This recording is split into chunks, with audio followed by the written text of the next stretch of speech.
the sixth part of this series on answers to ISC 2024 board examination questions. Already we have discussed answers to 7 questions in section B. In this video lesson, we shall discuss answers to a few more questions. We shall go straight into our today's lesson. Question: what is meant by no quid pro quo of a tax? Name any 2 direct taxes. No quid pro quo of a tax means that the government is not committed to transfer any benefit in return for collecting tax from the public. This implies that an individual cannot demand the government to render him a specific service in return for the tax paid by him. Income tax and wealth tax are perfect examples of direct tax. Next question. Categorize the following items into current account or capital account of balance of payment of India. Acquisition of land in India by an American firm. Use of transport by Indian tourists in Dubai. Dividend paid to foreigners on their investment in shares in India. Loan taken by India from the International Monetary Fund to cover its balance of payment deficit. Answer: acquisition of land in India by an American firm.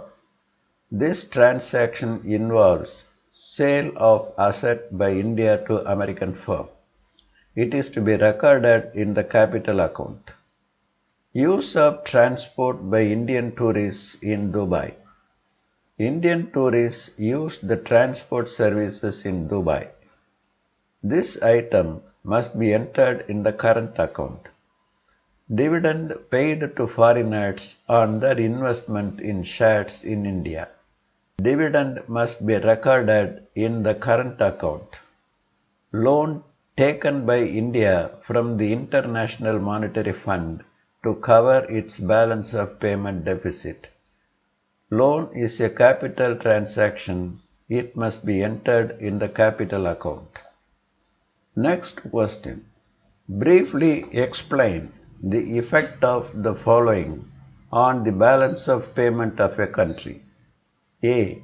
Inflationary pressure in the economy. B. Appreciation in domestic exchange rate. Inflationary pressure in the domestic economy affects its balance of payments adversely. Due to inflation, domestic goods become costlier and imported goods become cheaper. People prefer imported goods over domestic goods, so more goods are imported. In the international market also, high-priced domestic goods are unable to compete with cheaper goods of other countries. Hence, export falls.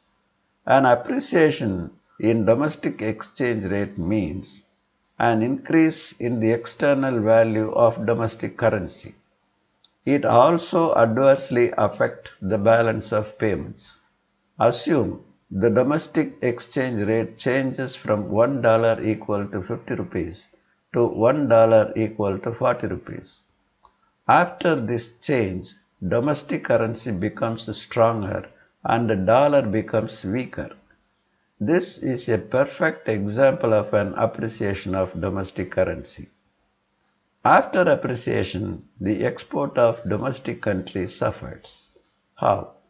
Before appreciation, an exporter earns 50 rupees by exporting $1 worth of good. After appreciation, each $1 worth of export fetches him only 40 rupees. It discourages the exports. After appreciation, imports grow. How? Before appreciation, an importer has to buy $1 worth of good by paying 50 rupees. After appreciation, an importer can buy $1 worth of good by paying 40 rupees. It encourages imports. Thus, both inflationary pressure in the economy and appreciation in domestic exchange rate adversely affect the balance of payments. Next question. A change in exchange rate from $1 equal to 80 rupees to $1 equal to 92 rupees. The external value of Indian currency falls. This change in general will encourage exports and discourage imports. Export of cotton garments by India to USA. Export of technical knowledge by USA to India.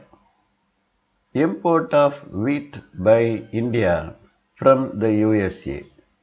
Import of gold jewelry by USA from India. Answers. Export of cotton garments by India to USA will increase. Export of technical knowledge by USA to India will fall. Import of wheat by India from the USA will fall. Import of gold jewelry by USA from India will increase. Next question. Briefly discuss the fixed exchange rate system of determining foreign exchange rate.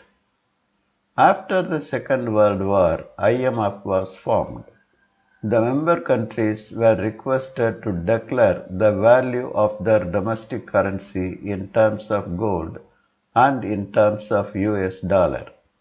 On this basis, the exchange rates among the currencies of the countries were determined.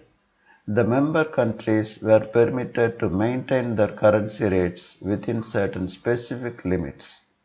They were not permitted to change the rate of exchange beyond these limits fixed by the IMF. If any country wanted to alter its currency value, it could do so only at the approval of the IMF. This was how the exchange rate was fixed under the fixed exchange rate system. With this session ends. We shall meet again in the next session.